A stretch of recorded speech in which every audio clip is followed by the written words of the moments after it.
Legenda Timnas Indonesia tantang transparansi PSSI. Pengumuman penghentian kompetisi Liga 2 dan Liga 3 musim 2022-2023 mengundang reaksi keras legenda Timnas Indonesia Hamka Hamzah. Pemain sekaligus manajer klub Liga 2 FC Bekasi City tersebut merasa keputusan PSSI itu aneh dan terasa ditunggangi oleh kepentingan tertentu. Sebagaimana diketahui dalam rilisnya, Sekretaris Jenderal PSSI Yunus Nusi mengatakan ada 3 faktor yang mempengaruhi keputusan tersebut. Salah satu faktor yang mempengaruhi keputusan PSSI tersebut ialah adanya surat dari 20 klub Liga 2 yang menginginkan kompetisi tidak dilanjutkan. Faktor lainnya adalah masalah verifikasi stadion dan sumber daya yang belum memenuhi syarat sesuai dengan rekomendasi tim transformasi sepak bola Indonesia berdasarkan tragedi Kanjuruhan. Melalui media sosial, Hamka Hamzah meminta supaya faktor-faktor yang disebutkan itu dijelaskan secara terbuka. Pemain yang malah melintang di klub-klub besar Indonesia itu menganggap kelanjutan kompetisi bukan hanya soal kepentingan pemain, klub, dan ofisial, namun juga menyangkut kepentingan hidup masyarakat.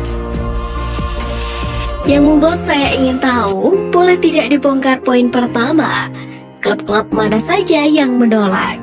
Jangan sampai bapak-bapak yang terhormat hanya berasumsi. Tulis pemain asal Makassar itu melalui akun Instagram pribadinya. Ex-pemain Timnas Indonesia tersebut juga merasa bahwa poin kedua sebagai alasan yang kurang bisa diterima. Sebab permasalahan yang sama juga sempat disebutkan pada lanjutan Liga 1 2022-2023 dan sudah dibuat solusi dengan penerapan skema bubble.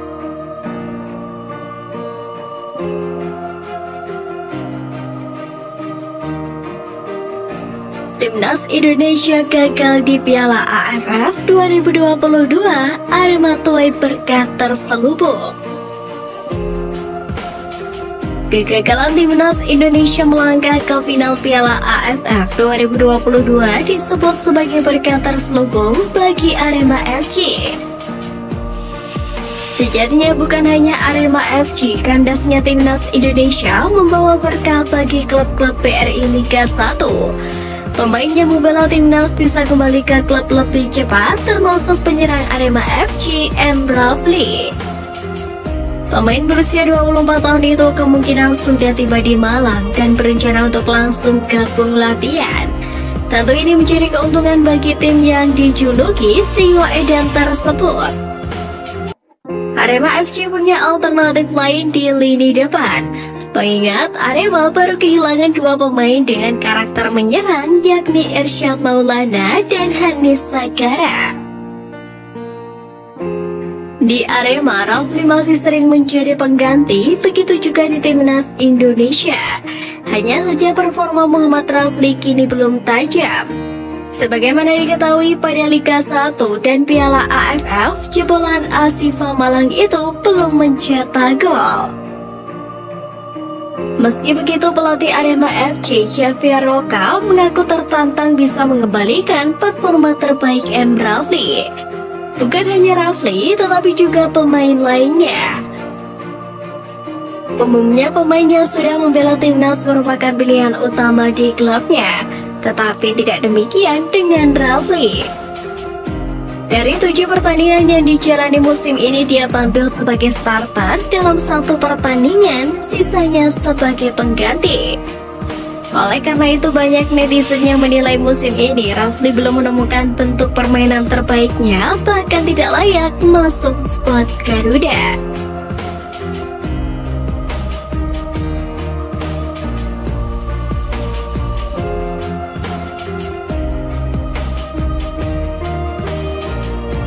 Madam Pang ajak Indonesia jadi tuan rumah bersama Piala Dunia 2030.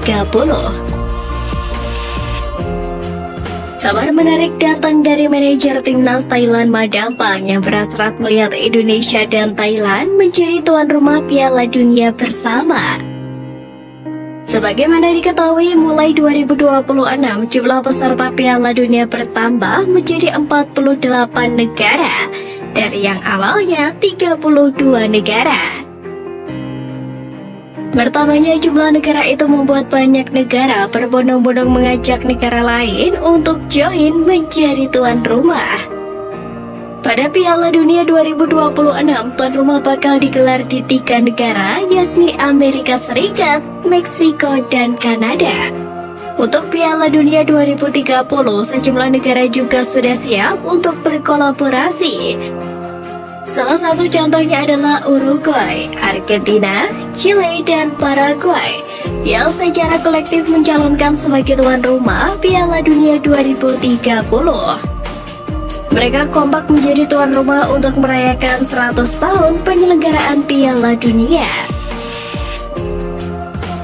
Dikutip dari media Malaysia Makan Bola, alasan itulah yang membuat Madam Pang secara belak-belakan mengajak Indonesia untuk menjadi tuan rumah bersama Thailand. Ayo Indonesia, Anda memiliki populasi 200 juta dan Thailand hampir 70 juta. Indonesia dan Thailand memiliki supporter sepak bola yang luar biasa. Kebetulan kami juga bertetangga, ucap Madam Pang. Sepanjang sejarah Piala Dunia, Thailand belum pernah tampil di ajang 4 tahunan ini. Prestasi terbaik Thailand adalah lolos ke babak ketiga kualifikasi Piala Dunia 2018 zona Asia. Sementara Indonesia sempat tampil di Piala Dunia pada tahun 1938. Namun saat itu yang tercatat tampil adalah Hindia Belanda di bawah naungan NIVB, bukan PSSI. Untuk itu menarik untuk menanti PSSI dan Federasi Sepak Bola Thailand untuk bekerja sama menjadi tuan rumah Piala Dunia.